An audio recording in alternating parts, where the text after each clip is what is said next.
Okay, so blessed day, guys. Um, Now we will be doing a video lecture on still on Unit 2, Psychological Foundations of Learner-Centered Facilitation. But this time we will be focusing on Lesson 2, Metacognition. Okay? Or thinking about thinking. Okay? Because technically that is how you would be defining the concept of metacognition. So as for this lesson, there are three objectives. Of course, we will be trying to elucidate on the concept of metacognition and its components. Uh, we will connect metacognitive knowledge with metacognitive processes. And lastly, for you to be able to identify effective metacognitive teaching strategies that would facilitate learning. Okay? So, um, before the discussion, of course, I'll be giving you a reflection task. Um, the details of this actually is in your learning content. Okay? So if you were able to browse the learning content which I sent in your GC, the the um, the questionnaire is there, but I will be resending it to your GC. So, or perhaps I would just bump that document or file so that you could be able to read the specific document, no, to which the questionnaire is incorporated. Okay, so I hope through the activity you would be able to find out what type of approach, no, or what is there still a need for you to improve or enhance in terms of your study skills. So we will be processing the result, no, of your result in relation to our topic during our face to face. So later when you will be um coming over for your face-to-face schedule, we will be processing the result. Okay, so our goal today is, of course, for us to understand metacognition. Okay, this might I'm not sure if this is the first time you will be hearing this concept, but I'm sure if I would mention about thinking, no? So it is as if a deliberate process or a reflective process, no, that each of us do when we think and when we learn, okay, or when we actually make use of our mental capacity, or when we do a mental activity, no? Because cognition basically would talk about mental processes. So thinking, decision making, learning, remembering, memory, all of this would all form part of the concept of cognition. Okay, but how do we technically define metacognition? So metacognition refers to the knowledge concerning one's cognitive processes and products or anything related to them. So the learning relevant properties of information data. So medyo masyadong technical ito, but we move further. This is actually a definition by Flavel. So the active monitoring and consequent regulation and orchestration of these processes concerning goal or data on which they bear, usually in the service of some concrete goal or objective. Okay? So again, it appears to be a very technical um, perspective of what metacognition is, no? So, itong last siguro, ito ang pinakasimple sa lahat. The knowledge and cognition about cognitive phenomena. So, your understanding your perspective, no, your idea of uh, any cognitive process that talks about metacognition. Okay? So, I'm sure as we proceed to the subsequent slides, you would all the more be able to grasp what metacognition is. Now, as to why is there a need for us to understand metacognition? No? We are learners. Um, can I benefit something if I would be able to understand how I learn? Definitely, no? Because this would speak of what strategies could you make use or could you utilize for you to effectively learn, no? In the same manner, if you're a teacher, one of your goals is, of course, to what? To develop your to help to assist your learners develop effective learning skills or study skills. So how could you ever do that if in the first place you're not aware of how is it you effectively learn? Okay? So in the same manner for a teacher, no, how could a teacher assist the student to learn effectively if in the very first place, no, the teacher herself or himself is not so acquainted also as to the strategies, no? So either way, metacognitive thinking among learners provides avenues for them to learn more. So yun yung pinaka bottom line nito. Metacognition is learning how is it learning to learn, no? So how do you learn effectively? Uh, Puwede bang matutunan 'yun? Puwede ko bang i-adjust yung aking, strategy para ako ay matuto ng mas maayos, ng mas effective, 'no? Kasi parang, sa tingin ko ay I'm doing my very best to, understand the learning materials being given to me by my teacher. But why is it that it seems not effective, 'no? Bakit? Baka kasi nasa rote learning ka lang, nasa surface learning ka lang, 'no? Um, Walang deep learning. Parang kung titingnan natin yung assist na questionnaire, 'no? Makikita ninyo doon kung anong klaseng learner kayo.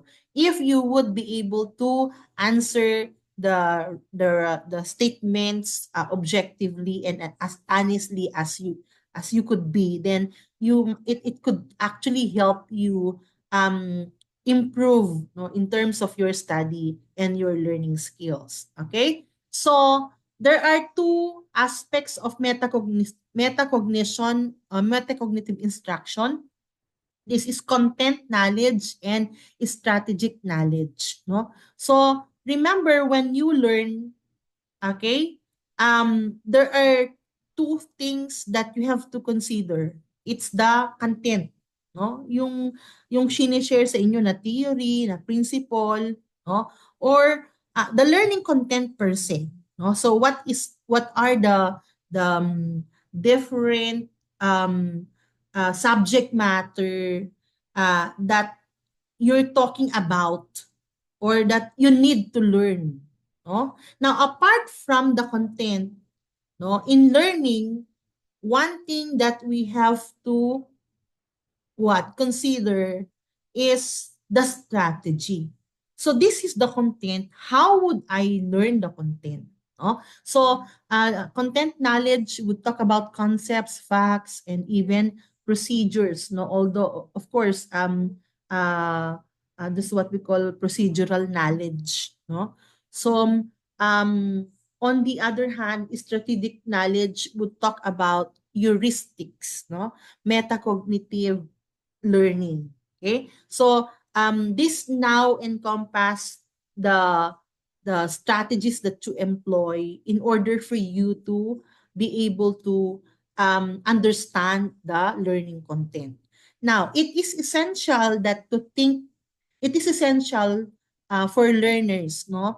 Not only to think about the content knowledge, but also the strategic knowledge or the heuristic, or the formula, no, in order for you to what? Learn how to learn. Okay? So, this actually entails a process, no? Um, it actually is incorporated in your conditionings. Kasi kung paano tayo natututo ay base sa kung ano-ano ang mga ini-employ din nating strategies at yung consistent and yung palagi nating ini-embrace na strategy whenever we are learning a material, no? So, it's part of our conditioning. Like if you ask yourselves, um, how is it, how do you learn in the first place? Whenever you prepare for an examination or any assessment, what do you do? No? Is it a preparation an hour before the exam? Or is it a preparation a week before the exam? Now, either way, either you prepare for a longer period of hours or for a short period. No, what how do you do it? Is it with mnemonics? Is it rote learning? Rote learning is just simply memorizing what's on the content, or is it something that entails deep comprehension? Okay, so these are those that you consider, no, in as much as content and strategic knowledge, concepts of content and strategic knowledge are concerned. Okay, so uh, we look into the components of metacognition. No, there are two actually. We have metacognitive knowledge and metacognitive regulation and control. Now, parang ano din yun in relation to content and strategic knowledge. What is metacognitive knowledge? Metacognitive knowledge is also known as the knowledge of cognition, and it refers to what individuals know about their cognition or cognition in general. No? So what is it that you know? Dito papasok na yung declarative knowledge, procedural knowledge. So we will be looking into these things as we move onto the next slides. Now, another component is metacognitive regulation and control. So what about this? This pertains to your ability to keep track or to monitor and assess your knowledge or your learning. So it includes your ability to find out what, when, and how to use a particular skill for a given task. No? So with all the learning tasks that are assigned to you by your teachers, no, how are you able to apply those that you have gained, no, in terms of the knowledge shared to you by your teachers or even by the experiences that you have or by the very information that you know about certain concepts or certain facts, no? So in this manner, you could control your learning. So self-regulation actually is essential in metacognition. Remember, for you to learn how is it to learn effectively, no? Regulation and control are imperative, no? So um, once you've known how you could learn effectively, no? What is it that you do? Or what is it that you do in order to be consistent, no, with this particular strategy, no? Kung minsan kasi kapag may mga ano, 'di ba? Kaya lang naman tayo nag-i-stick sa isang strategy, learning strategy or study habit is because we find it effective. No? Now, how could you gauge if it's effective or not? Well, if it is in relation to your goal achievement, di ba? Ano ba yung goal mo? Matuto. Paano mo ba masasabing natuto ka? Masasabi mo bang natuto ka kapag sa assessment ay mataas ka? masasabi mo bang natuto ka kapag nai-apply mo yung principles, concepts, and facts na natutunan mo? Okay? If your answer is in the affirmative, then how do you incorporate those strategies into in your learning habits so that you consistently exhibit this every time there's a need for you to actually show or manifest it. Okay? So, moving further, we look into the components of metacognitive knowledge. So these are there are three actually. We have um, declarative, we have procedural, and we have conditional. No? So what about declarative knowledge? No? So declarative knowledge would talk about your personal knowledge, no? The information that you know about things, about places, about history, no? Like when if I would ask you who is our national hero and your answer would be Jose Rizal, that's a declarative knowledge. No? So even knowledge about factors affecting your own performance that could also be considered as declarative knowledge. Your knowledge about yourselves, no? Your abilities, your strengths, your weaknesses, these are all declarative knowledge.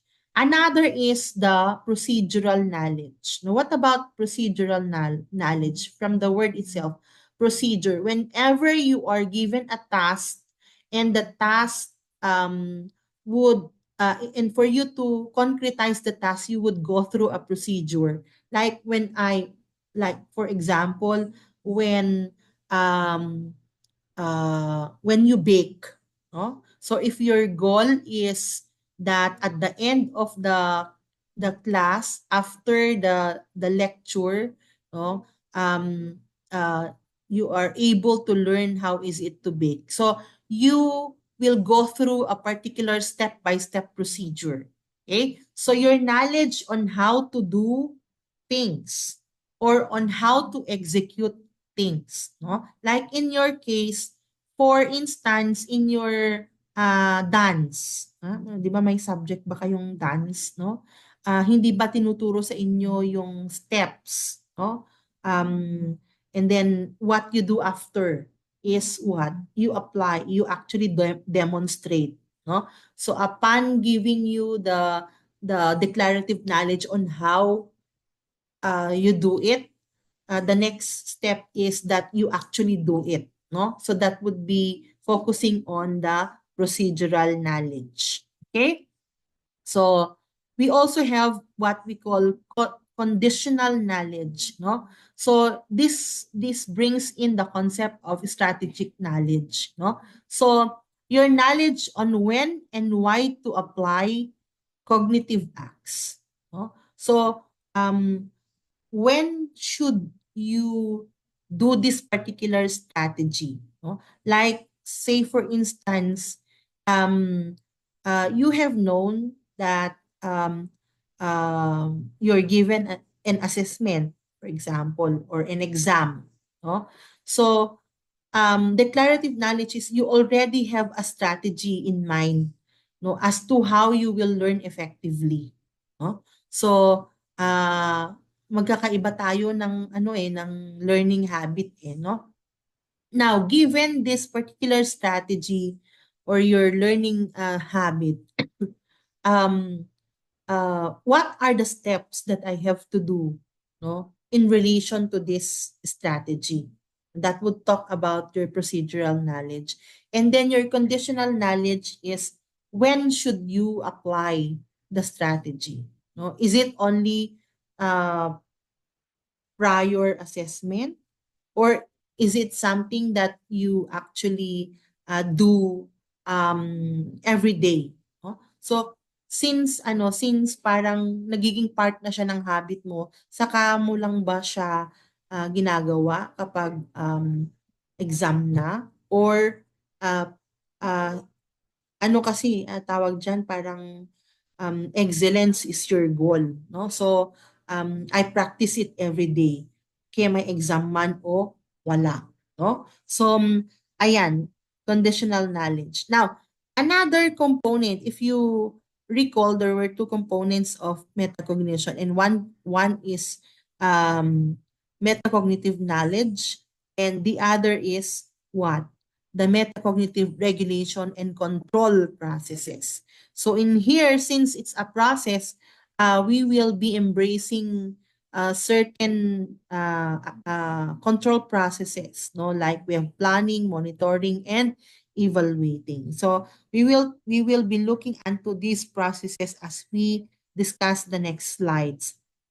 So what about metacognitive experiences? No, because if you happen to see the figure, no, one of the very first process would be planning. And in here, we bring in the concept of metacognitive experiences. So it says here that metacognitive knowledge is the result of an individual's metacognitive experiences. So Flavel explained that these are experiences that individual has to go through, no?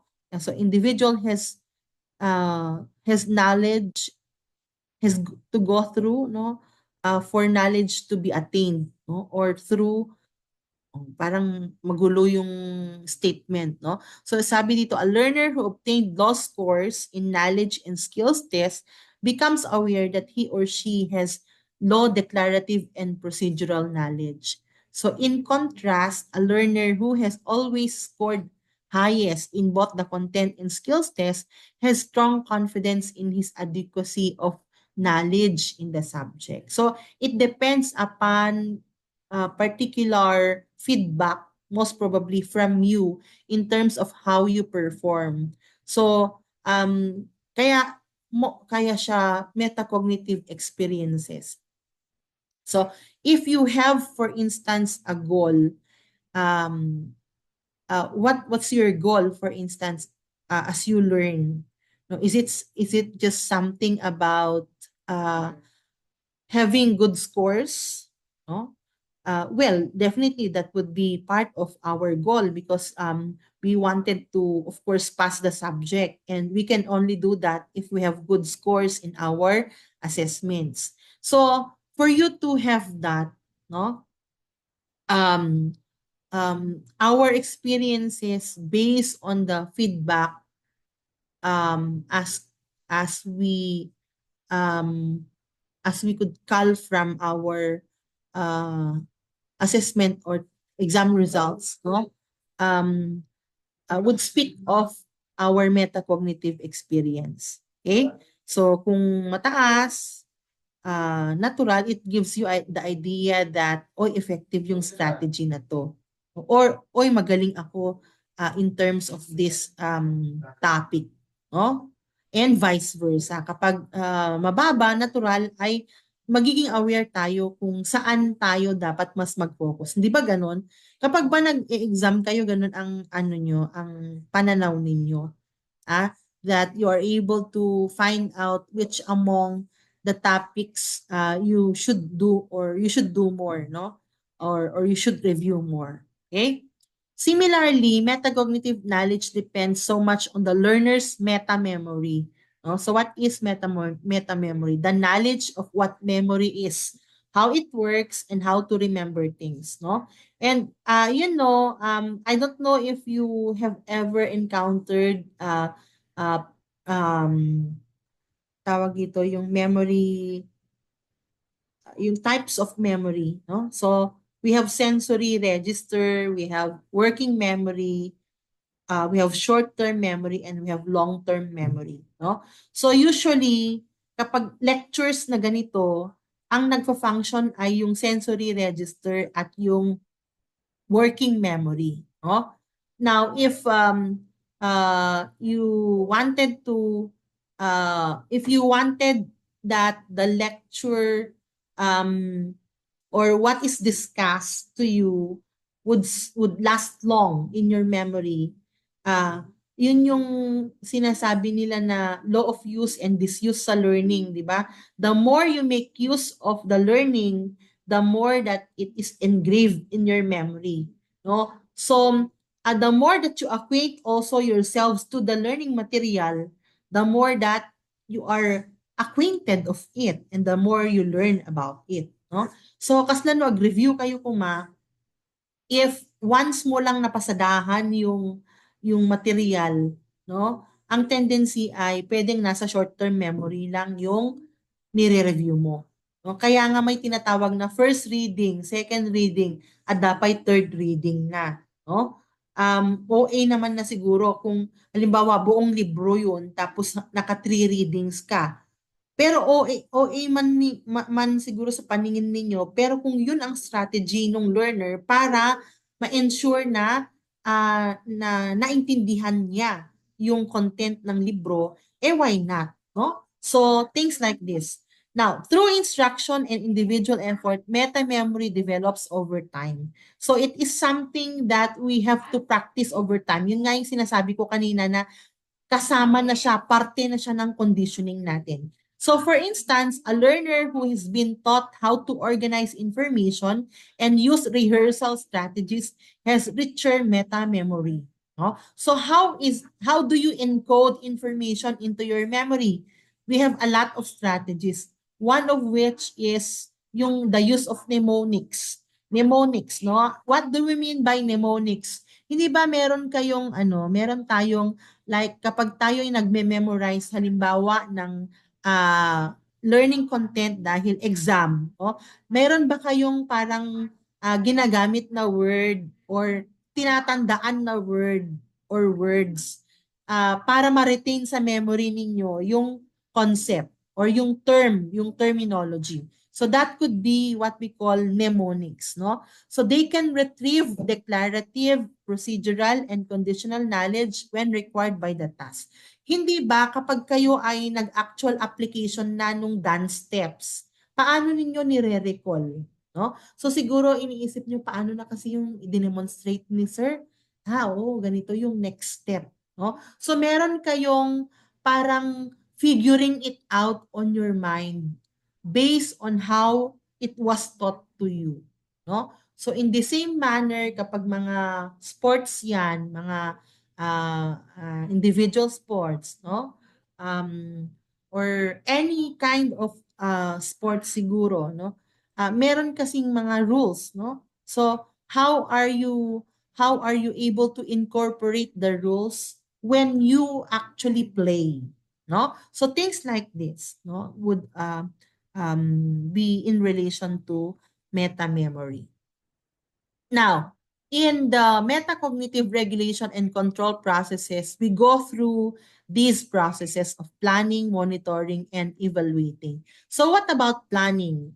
It involves the selection of appropriate strategies and the allocation of resources that affect performance. No? Like when you, for instance, prepare for an examination. So 2 years from now, you will be preparing for your BLEP, Board Licensure Examination for Professional Teachers. Is there anything that you're doing now uh, for you to have that LPT, or are you still awaiting for your course audit to actually prepare for BLEP?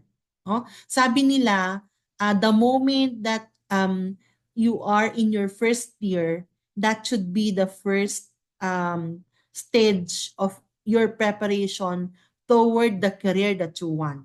No? So, lagi nilang sinasabi yan, when I was still in law school, no? Nung first year namin, laging sinasabi ng professors namin na kung gusto nyong maging abogado, ngayon pa lang ay dapat meron na sa mindset nyo yon, no? At kapag nagma-mindset kayo, natural that influences your behavior, your study skills, your learning habits, no? So siguro sa inyo wala pa sa puso ninyo yung mga ganitong eksena, yung mga ganitong thoughts, no? Kasi naisip nyo, ay, bakit naman ako magpe-prepare ng para sa BLEP, hindi nga ako sure kung makukuha pa ako pagdating ng third year sa BPED. Di ba may mga ganun siguro kayong isipin. Pero hindi masamang gawin 'yon. Actually, if you are to do that, no, you are bridging, you are giving more chances for you to make it in your third year or to make it for the qualifying exam for you to be retained in the program. Okay? So together with setting goals, planning is considered a central part of students' ability to control their learning processes and to learn outcomes through deliberate self-regulatory decisions and actions. Kahit nga yung pagpaplano ng kung anong review material ang gagamitin ko ba ay yung binigay sa akin, yung finorward sa amin na learning content na soft copy or babalikan ko yung video lecture na sinend sa amin, no? So, yun ay meron ng kaakibat na pagdedesisyon ng kung ano ang gagamitin yung reference material, no? So, ganon din, later on, when you will be preparing for the let, there would be a lot of materials, but you are to plan which among these materials do you think could make you an LPT, no? And the only way for you to do that is, of course, you always have to go back onto the table of specification. So, meron tayong TOS, lahat ng board exam, kahit bar exam, meron tayong tinatawag na syllabus or table of specification. At kung meron ka nun at aaralin mo kung ano-anong mga topic ang kasama doon, yun, doon ka magsisimula. Yun ang iyong parang anchor, baseline para maghanap ng mga review materials na pwedeng makapagbigay sa iyo ng comprehensive na detail nung kung ano ang nasa syllabus or nasa TOS. Okay? Now, in planning, you bring in the concept of goals. No? Is it not that when you have goals, is it not that when you plan, at the back of your mind are your goals? You don't just plan for the sake of planning. You are planning because you wanted to achieve something. You wanted to concretize your goals. So we have what we call mastery and performance goals, no? So mastery goals refer to the process, learning and development. And performance goals, on the other hand, usually associated with product orientations and demonstrating competence, no? No, so, well, it may not be so relevant, but what I am just trying to say is that when we plan, we always bring in the concept of goal achievement. And I'm sure that's also one of the driving force why you are trying your very best to learn whatever it is that your teachers are giving you. Okay? Now, another process is monitoring. Do you do that? Do you monitor? May pakialam ba kayo kung ano yung performance ninyo sa inyong mga subjects, sa inyong mga courses? Do you even care if you have complete grades? No? I don't know, but make it a habit that you also look into whether you have complete grades or whether your grades are okay. No, anong ibig mong sabihin, ma'am? Meron kayong prospectus, 'di ba? Doon sa prospectus ninyo, ginagawa nyo ba, chine-check nyo ba, ito na ang natapos ko, nasa second year, first sem na kami. So ito na yung mga natapos ko. Lahat ba nung natapos mo ay meron ka ng mga grades? Maliban doon, lahat ng mga natapos mo, ano bang natutunan mo doon? Ano ba ang naiwan na marka? Meron ba? Okay. So monitoring refers to one's ongoing awareness of comprehension and task performance. So referred to as metacognitive monitoring and controlling learning, it also involves the monitoring of a person's thinking processes and the current state of knowledge. No? So, are you also asking yourself whether your strategies of learning are effective? Do you monitor whether it's effective? Noon ako ang pinakamataas ang marka sa ganitong um, course, no? So, I would want consistency. So what shall I do? No? So you don't only plan, but you also monitor. So given a task, it involves the awareness of the person that the prerequisite knowledge and process to manage the task is sufficient to succeed in it. No? So whenever you are given a learning task, for instance, no, the first question is, in fact, hindi nyo na tinatanong no? Kung minsan, tinatanong nyo pa ba kung ano ba ang alam ko sa task na ito, no? um, how will I do it? How will I go about it? Do you even ask yourselves of that? Hindi na, no? Bakit? Kasi i-chat GPT na lang, ma'am. No? Okay. So be aware, baka pati grades nyo later on, ma-chat GPT, no? No? So kidding aside, no, what I just wanted you to understand in here is that when it comes to metacognition, it matters that you don't only plan, but you also monitor whether or not the ones that you're doing are in relation to the goals that you have set for yourself. And that is, of course, for you to learn. Okay? Another is evaluating. So assessing knowledge or learning. It refers to appraising the products and efficiency of one's learning. So you ask yourselves, are you efficient? Are you an efficient learner? What is your gauge of efficiency? Does it mean that when I get good grades, good scores, does it mean that I am efficient? No? So what for are the good scores if in the first place you did not learn any because your strategy is just simply rote learning, memorizing lang, walang comprehension. Okay?